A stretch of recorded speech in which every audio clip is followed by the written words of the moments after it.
নমস্কাৰ চাবিদুসকল OPS অৰ্থাৎ পুৰণি pension NPS national pension scheme আৰু UPS ইউনিফাইড পেঞ্চন স্কিমৰ ভিতৰত পাৰ্থক্য কি কোনটো আটাইতকৈ এজন কৰ্মচাৰীৰ কাৰণে লাভজনক এই সম্পৰ্কত বিত্ত বিভাগত প্ৰশ্ন কৰা হৈছিল মাননীয় সংসদ এজনে প্ৰশ্ন সুধিছিল আৰু তাৰ উত্তৰত বিত্ত বিভাগৰ ৰাজ্য মন্ত্ৰী পংকজ চৌধুৰীদেৱে উত্তৰ দিছে গতিকে এই তিনিটা পেঞ্চনৰ সম্পৰ্কত আপোনালোকৰ মনত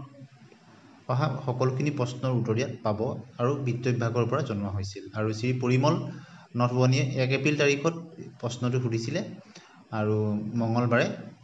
আৰু তাত প্ৰথম প্ৰশ্নটি আছিল যে নয়ী একীকৃত পেঞ্চন যোজনা UPS পুৰাণী পেঞ্চন যোজনা OPS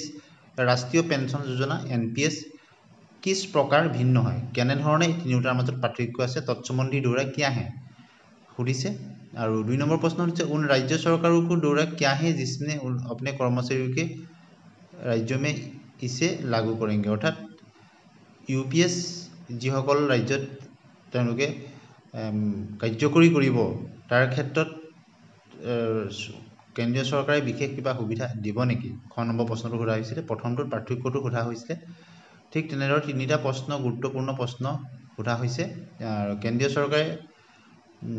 जिन्होंने अपने कर्मचारियों के लिए अपने राज्यों के इस करने में रुचि दिखाई है अर्थात जी UPS व्यवस्था प्रवर्तन কৰিব বিচাৰিব তাত কেন্দ্ৰীয় চৰকাৰে বিশেষ হেৰি কৰিব নেকি আৰু কেন্দ্ৰীয় চৰকাৰ ইউনিফাইড পেঞ্চন যোজনা ৰাজ্য চৰকাৰকো অতিৰিক্ত বিত্তীয় সহায়তা আদি দেনে पर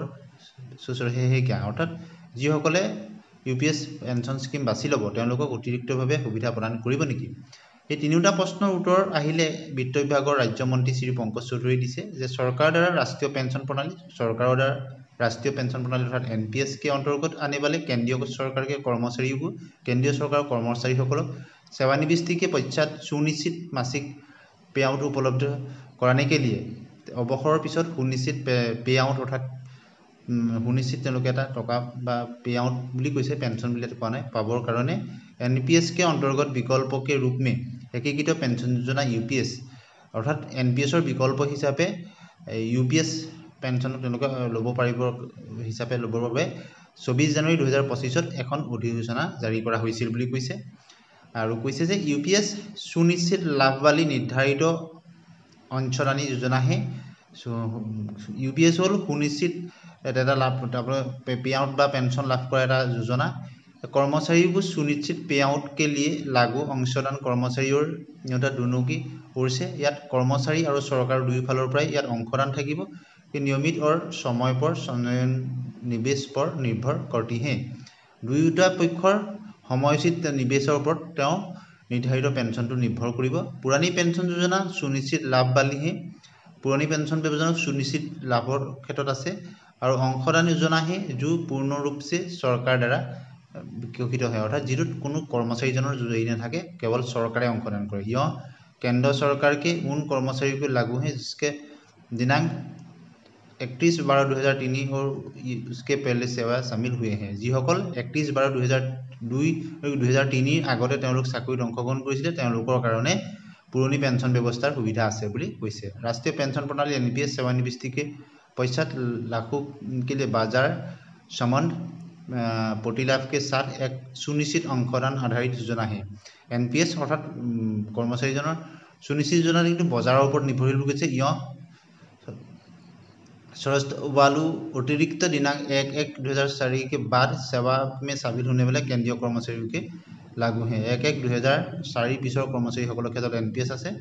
और कैसे शेषर प्रश्नटी उत्तर कैसे राज्य सरकार के कर्मचारियों के सेवा शर्तों के विनिमय संबंधित राज्य सरकारों के प्रशासनिक दायरे में आते हैं अर्थात कर्मचारीजनक NPS दिबने UPS प्रदान करिब हेतु राज्य सरकाৰৰ हातত থাকে বুলি কৈছে ইয়াত কেন্দ্ৰীয় চৰকাৰৰ কোনো থাকে হুচিবিলাক আপোনালোকে জানে এই পেঞ্চনৰ ক্ষেত্ৰটো কোনটো পেঞ্চন প্ৰদান কৰিব হেতু ৰাজ্য চৰকাৰৰ এটা নিজৰ অধিকাৰ থাকে বুলি কৈছে গতিকে ইয়াত অতিৰিক্তভাৱে তেনেদৰে তেওঁলোকক সুবিধা দিয়াৰ কোনো কথা নাই গতিকে আপোনালোকে মনত UPS NPS আৰু OPS ৰ মাজত কি পাৰ্থক্য বা তিনিটাৰ পৰা কি লাভ হ'ব আপোনালোকে নিশ্চয় বিত্ত বিভাগৰ পৰা সন্মানীয় মন্ত্ৰী পংকজ চৌধুৰীৰ দিয়া উত্তৰত আপোনালোকে গম পালে আৰু আপোনালোকে কমেণ্ট ছেকশ্যনত লিখিব আপোনালোকে কোনটো পেঞ্চন আটাইতকৈ বেষ্ট বুলি ভাবে, ইউনিফাইড পেঞ্চন স্কিম অৰ্থাৎ UPS ভাবে নে NPS নেশ্যনেল পেঞ্চন স্কিমক ভাবে নে OPS অৰ্থাৎ পুৰণি পেঞ্চন স্কিমক ভাবে। আপোনালোকে আপোনালোকৰ মতামত কমেণ্ট ছেকশ্যনত নিশ্চয় জনাব। আৰু ইয়াত প্ৰত্যক্ষভাৱে কোনটো পেঞ্চন আটাইতকৈ ভাল বুলি ইয়াত বিত্ত বিভাগৰ পৰা কোৱা হোৱা নাই।